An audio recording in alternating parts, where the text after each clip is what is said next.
ఇది ప్రారంభం. Brain drain అవుతుంది.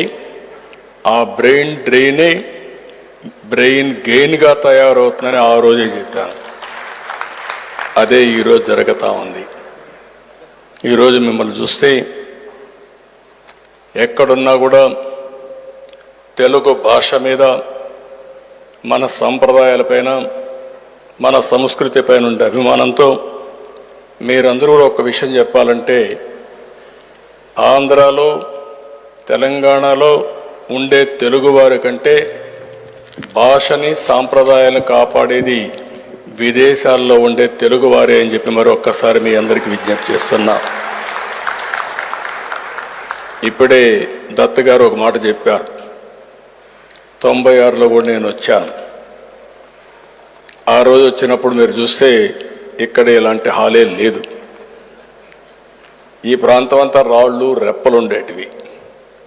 ఆ రాళ్ళు రెప్పల్లోనే నేను విజులైన్ చేశాను.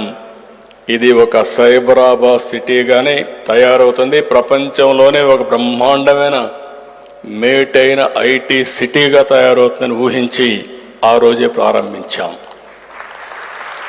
అప్పుడు కూడా చాలా ఇబ్బందులు ఉండేటివి, ఆర్థిక ఇబ్బందులు.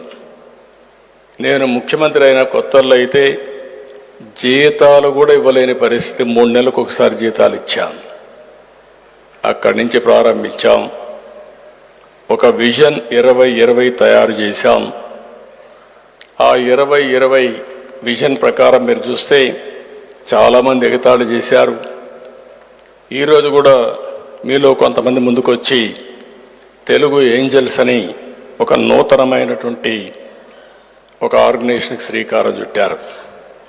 ఇప్పుడు కూడా కొంతమంది దాన్ని ఎగతాళి చేయొచ్చు, కానీ మనం అందరం కానీ సమిష్టిగా పనిచేస్తే ఏదైనా సాధించగలుగుతామని చెప్పి కూడా నేను మీకు తెలియజేస్తున్నా. ఈరోజు మీరు చూసినప్పుడు పాత రోజులు ఒకసారి జ్ఞాపకం వస్తాయి. ఇప్పుడే కొంతమంది మిత్రులందరూ మాట్లాడారు. అవి చూసినప్పుడు 96లో ప్రారంభించినటువంటి హైదరాబాద్ నగరంలో 2 సిటీస్ ఉంటే, హైదరాబాద్ సికింద్రాబాద్ ఉంటే, సైబరాబాద్ నగరాన్ని నిర్మాణం చేయడమే కాకుండా ప్రపంచంలోనే హైదరాబాద్ నగరం మేటైన నగరంగా తీర్దిద్దామంటే దాంట్లో తెలుగుదేశం పాత్ర ఉందని చెప్పి కూడా నేను మీకు తెలియజేస్తున్నా. ఎప్పుడు కూడా ఒక దూరదృష్టి ఉండాలి. ఏ పని చేయాలన్నా ఒక నిర్దిష్టమైన ఆలోచన ఉండాలి. భవిష్యత్తులో జరగబోయే విషయాలను కూడా ముందుగానే మనం ఆలోచించుకొని తగిన విధంగా మనం ముందుకు పోగలిగితే ఏదైనా సాధ్యం. ఈరోజు తెలుగు వారికి 2 రాష్ట్రాలు ఉన్నాయి. తెలంగాణ రాష్ట్రాన్ని మీరు చూస్తే ఆ రోజు చేసిన ఫౌండేషన్స్ కానీ, డెవలప్ చేసిన ఎకోసిస్టమ్ చూసిన తర్వాత ఈరోజు దేశంలోనే అత్యధిక పర్ క్యాపిటా ఇన్కమ్ ఉండే రాష్ట్రం తెలంగాణ రాష్ట్రం. ఇది 25 సంవత్సరాల్లో సాధ్యమైందని చెప్పి కూడా నేను మీకు తెలియజేస్తున్నా. సీయింగ్ ఈజ్ బిలీఫ్ అంటాం.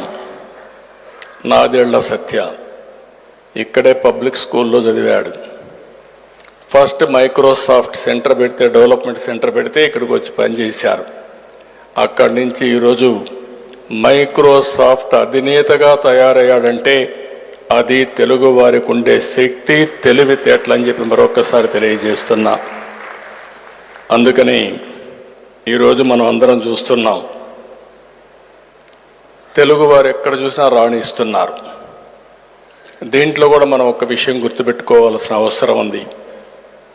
ఏదైతే 96లో నేను ముఖ్యమంత్రి అయ్యాను, అప్పటికే పివి నరసింహారావు గారు మన తెలుగు బిడ్డ ముఖ్యమంత్రి అయ్యి, ప్రధానమంత్రి అయ్యి ఆర్థిక సంస్కరణలకు నాంది పలికారు. దేశానికి దశ దిశ చూపించిన వ్యక్తి పివి నరసింహారావు గారు. అతను కూడా ఈ తెలుగు బిడ్డ అని చెప్పి కూడా నేను మీకు తెలియజేస్తున్నా.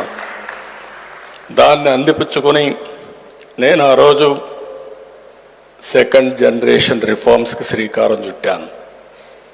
ఐటీకి ప్రాధాన్యత ఇచ్చాను. చాలామంది ఎగతాళి చేశారు.